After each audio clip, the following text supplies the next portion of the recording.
May trabaho ko noon, iiwan ko. Unahin ko yung nanay ko, anin ko yung sweld, yung pera. Kailangan ko asikasuhin to kasi tulong-tulong kaming magkakapatid. Hindi lang naman ako din. May araw kami na toka. May trabaho ko, iniwan ko. Kasi naaawa ko, alam kong yung nanay ko, hindi nakakayanin kasi bedridden na rin ganyan na lahat. Hirap na hirap siya sa pagkain. Pag pinakain ko, ako lang sumusubo lang siya kumakain dahil sa akin. Nililinis ko, kinakarga ko hanggang CR. Dinusa-dusa ko talaga kasi mahal ko yung magulang ko. Talagang hirap na hirap ako noon nung ang nanay ko inaalagaan ko. Pero masaya ako kasi gusto ko talaga si nanay ko. Masaya akong nagagalawan ng kahit na pagod ako sa pagtitinda ng gabi. Aasikasuhin ko yung nanay ko. Ganyan na kahiga. Buhat-buhat ko mag-isa. Pero mga kapatid ko, may katulong din ako ron.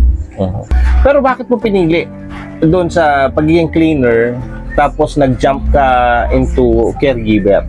Umalis na ako doon kasi nga nakakita ko ng multo sa malaking bahay. Ako lang mag-isa. Ang mga foreigner, wala. Ako lang mag-isa doon sa bahay. Bilang isang caregiver, ano yung ginagawa mo? Ano yung routine mo everyday? Sobrang napakahirap. Lahat ng pagpunta niya sa CR, pupupo, uhugasan, lahat. Babalik sa kwarto, hihiga, papainumin ng gamot. Lahat ng gawain ng parang ikaw yung anak na umaano sa kanya para magawa mo yung lahat ng tungkulin para sa kanya. Araw-araw yon. Araw-araw walang pahinga. Oo. Nabanggit mo yung anak. Alam mo ba na may mga anak pa ito? Meron, 2. Kasi may pamilya naman silang kanya-kanya. Hindi naman pwedeng si mami lang ang kanilang tutukan. Kaya siguro kumuha ng caregiver dahil siyempre kailangan may mag-asikaso kay mami. Sa tingin mo, enough yung sahod mo bilang isang caregiver? Sobrang kulang. Hindi ganun kalaki, hindi. Sobrang hirap, di naman sapat. Yung sapat lang sana, 12 Pero doon sa pag-aalaga mo, bukod doon sa pagiging isang caregiver, napamahal na rin sa'yo yung pasyente? Napamahal na ako sa matanda, kaya nga di ko siya maiwan parang nanay ko na rin yun. Minsan ba na-imagine mo sa sarili mo na, what if ikaw yung nasa sitwasyon ni nanay, tapos yung mga anak mo binaliwala ka? Anong mararamdaman mo? Napakasakit, napakahirap, napakasakit nun, parang hindi ko kayang tatanggapin yun. Mahirap talaga.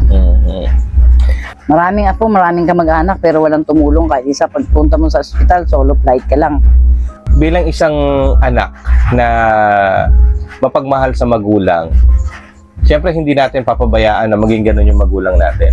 Sa tingin mo, ano yung dahilan? Bakit pinabayaan ng mga kamag-anak, ng anak, si mami? Siguro baka gusto nila puro pera-pera. Yung hindi nila kayang asikasuhin ng walang pera. Para lang sa sarili kong Kasi sa akin kahit naman maliit ang binabayad, iniintindi ko siya, nakikita ko kasi yung itsura niya sa kalagayan ng nanay ko nung inalagaan ko siya ng ganyang itsura. Buhat, dumi, pupo, lahat. Kung anong ginawa ko sa nanay ko, ginawa ko dyan. Parang nanay ko nga yan. Nabanggit mo yung nanay mo nagkasakit, inalagaan mo. May give up ka ba nung inalagaan mo at nag-focus ka dun sa nanay mo? May trabaho ko noon, iiwan ko.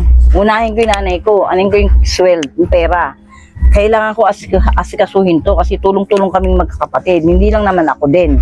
May araw kami na toka. Nakakalungkot isipin na may kamag-anak. Alam mo may kamag-anak dito si mami. Pero pag kailangan mo ng tulong, wala man lang sumasagot. Walang sumasagot. So lang sana sa mga anak, asikasuhin yung kung ano yung nanay nila, dapat sila yung nakatabi, hindi akong caregiver.